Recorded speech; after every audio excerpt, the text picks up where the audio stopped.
All right, here is a popular question amongst those in anxiety and depression, and that is, how do I become more expressive? Now, underneath all that, we truly deeply want to break out of anxiety and depression. What is the cure? That's the most fundamental question that we could be asking.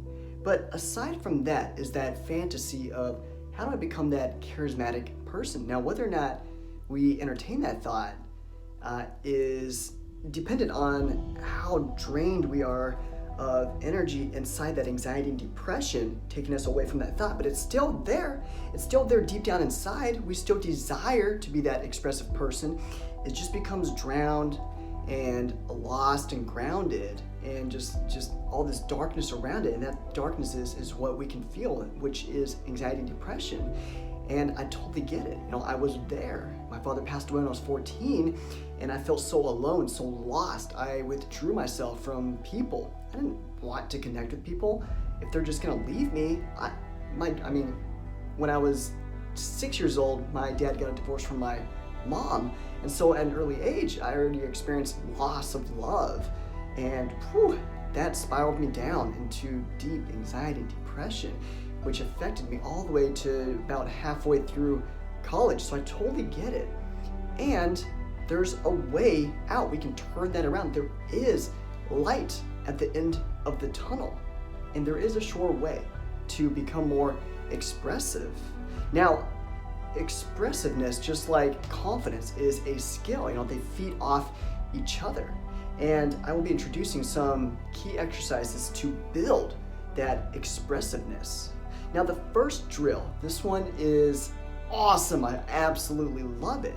And you do this in the morning, and you really can do each of these drills anytime during the day. The more you do it, the more you can see it as building your expressive muscle. And the first drill is the 2-minute smile and laugh drill. And the way to accomplish that is you look at yourself in the mirror. In the morning, you can do this. It's a very good time to get those emotions up, amped up. And what you do is you smile for a whole minute. You can count in your mind, or you can set a timer on your phone for 60 seconds, and literally you just smile and look at yourself smiling in the mirror. So you do this with your smile, and then just channel the most loving thoughts you can all throughout 60 seconds. Man, I love you. What an incredible smile. This is not the time to judge yourself. This is absolutely the time to just accept and embrace you. You are beautiful in your own unique way, and I know that can be so hard to accept. Self-image is perhaps the hardest challenge for us to feel confident around, because it's us, and we carry our image everywhere we go. And that by default means however we feel about our image affects our mood, emotions, our feelings. So what an incredible opportunity every day to just look at yourself and channel positive energy towards yourself. You're so much more than the way you look. You are who you are. Who you are is who you are on the inside. Human beings are not just surface level. That's just the tip of the iceberg. Who we are is truly powerful. That's where power is drawn. When you look at someone and you're like, that's an attractive person, do you automatically see that person as like a good, positive person? If you're to truly assess who that person is, you don't have enough data, you don't have enough information. You have what the person looks like, but you need more information. Just like you have so much more information, so much more data inside of you. So, incredible opportunity to just let go of self-judgment, self-criticism. You're beautiful. You truly are. You are amazing. You're incredible, and you're an incredibly powerful human being. Look into your soul. Look at who you are. Look at who you want to become.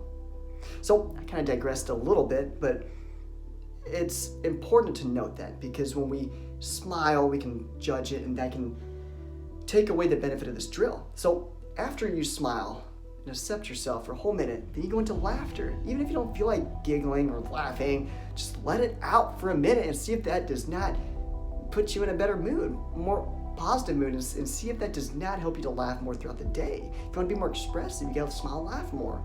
So just go,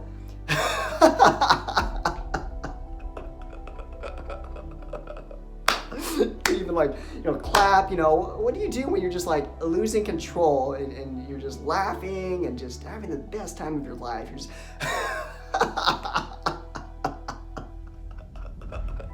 you can go up, just get obnoxious, okay? Oh, my abs.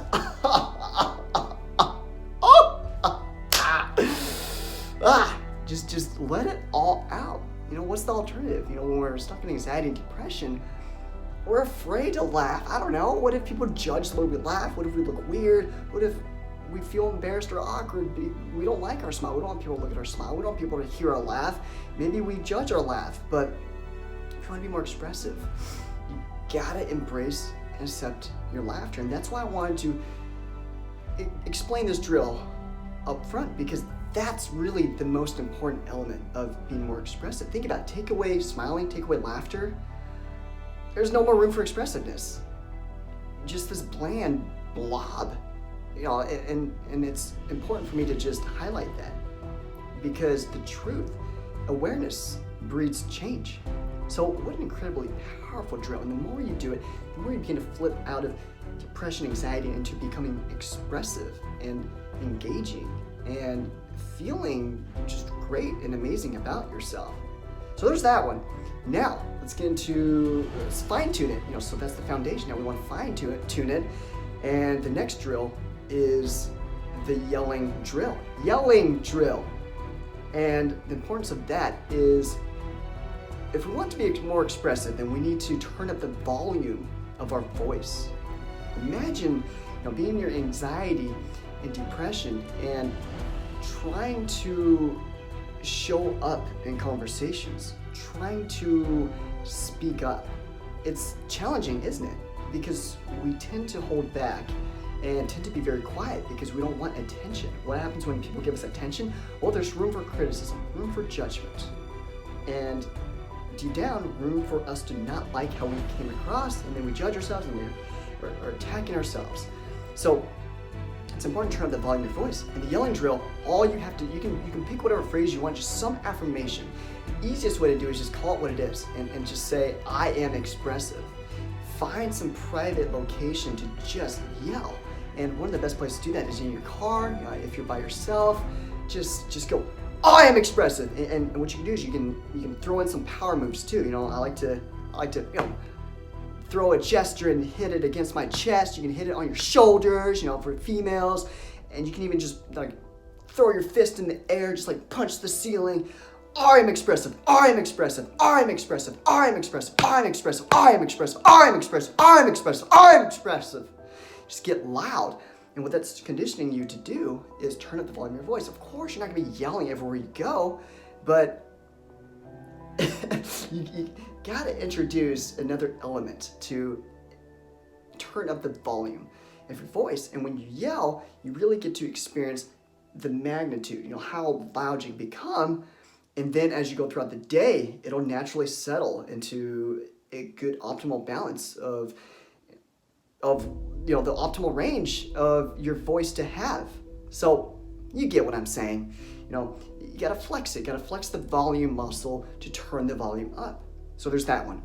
Now the next drill is fun. It's this is where you start to engage with people. It's great to have all this prep work, but remember, what we're after is deep, authentic, engaging, fun connections with people. That's the point of gaining social confidence.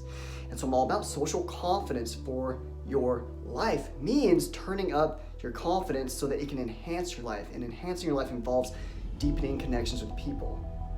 And to engage in the mini games, all you do is you focus on some elements of expressiveness. And that includes your tonality, how positive you sound, how charismatic you sound. And then you move into your body language. How you show up. Are you slumped over? Are you square? Are you standing tall? How's your posture? And also your facial expression, and that's why we have the foundation of the smile and laugh drill. The way you look in your face, the way you sound, and the rest of your body language determines how expressive you are. And also, interesting note, amazingly powerful note, is the more you optimize those areas, the more it communicates to your psychology that you are confident, that you're positive, that you're happy, you're engaging, you're a powerful human being. And so all that is just all interrelated with each other. All that's just intertwined. So there's that drill. And what you do is you pick a goal. I'm going to talk to that stranger, and I'm going to work on the tonality of my voice. I'm going to work on sounding more positive. And all you do is stretch yourself 5%. If I was to be 5% better, more expressive, what would I do? Boom, you visualize it, and then 3, 2, 1, go. You talk to that stranger. It can be anyone that you want to be with, a group of people. You get to pick what 5% of facing fear is. And let's just say it's a stranger, and you just go up to that stranger. Hey, what's up? How you doing? Yeah, and for you, that could be 5% being more expressive. Hey, what's up? How you doing? Something like that. How's your day going? Hey, I like that jacket. And that's really all you got to do. And once you meet that goal, that mini goal, all you gotta do is look at the next level. Okay, I got that. What's next? Always ask yourself, what's next? What's the next level? Do that enough times, you're gonna conquer a mountain. So that's the benefit of that drill, and you pick whatever you want. Maybe it's with a stranger, with a group of people. You just want to work on your posture. So you just really emphasize standing up more straight, being more square, being more direct with eye contact. And then maybe you just want to look more pleasant in the face. Be a little bit more smiley, laugh a little bit more, just throw out more of your humor. Show up more, giggly, and just really be more you. And smile, be positive. Really take an interest in what the other person is saying, and just really channel positive energy. So there's that. Now there's 2 more drills. The next drill is to visualize. Carry around a visualization of you being more expressive. So if you were to imagine your ideal expressive self, what does that look like? The more you visualize what you want to become, the more you become that, what you think you become. So carry around a visualization everywhere you go. When you're around people, just visualize yourself being more expressive. And then just let that influence you to step toward that. That's the power of visualization. And then the next step is the reinvention technique. And this is the last drill. Drill number 5. We'll do a recap in the end. Let's see if I remember them all. These are all good things to always be mindful of and apply. And it is to pick the most expressive person you know. If there's one person out there with that secret sauce, secret weapon of expressiveness, charisma that you most admire, imagine that you are that person. No, this is where it gets better. You're better than that person. Now, this isn't to knock people down or be like, hey, better than you because you suck. It's just a friendly competition. Even if that part of yourself is like, yeah, but it's not true, that's not the important note. The important note is that you're aiming for something greater than the most charismatic or expressive person you know. It's all about challenging yourself in a fun, friendly, healthy way. So whoever that person is, pick that person right now. Now, visualize yourself being even more expressive than that person. And really just hang on to that thought and as best as you can, control the voice of doubt that's going, no, that can't be you. It's not possible. Doubt is what suffocates our goals and dreams and visualizations, because doubt is in the way. The only thing between you and what you want is the voice of doubt saying, no, you can't do it. And look, that's just energy that pulls you away from stepping out of your comfort zone and becoming a better person. That's energy. And just like when you make any gesture, you're expending energy. That energy is something that you're expending as well, which means you have the ability to let it go. Now, that can be easier said than done. And over time, you will win this tug of war. Over time, as you decide and consciously not feel feed that energy, it'll start to let go and mitigate, and then you'll be victorious. So all that's saying is you imagine yourself being even more expressive, and just hold on to that as much as you can and fight that doubt. Send it love. To fight it doesn't mean to stuff down, ignore it. To fight it means you're not going to give in to it. You're not going to feed it. What you're going to do is you're going to embrace it with love, feel its pain. What it's really trying to do is keep you safe and out of danger around people. Because when you step up to be more expressive, you're giving yourself more attention, more room for people's criticism and judgment. That's what we're ultimately afraid of. So doubt wants to keep you stuck and say, no, you're not good enough. You're never going to be more expressive, so don't do it. And it's just really trying to keep you safe. And so you can be like, thank you, doubt. I know you're trying to keep me safe. And it's not what ultimately serves me. If I want to feel more positive, if I want to be more engaging with people, create deeper connections with people, then I have to put myself out there more. So thank you, doubt, but can you please treat me a little kinder? Can you send me love and support me instead of criticizing me and attacking me and trying to stop me from going out there? So there it is. So those are the 5 drills. So let's do a recap. Oh man, woo! It's a test of my memory. See if I can do this. Number 1, the smile and laugh drill. 2 minutes in the mirror. 1 minute smile, 1 minute laughter. Number 2, the yelling drill.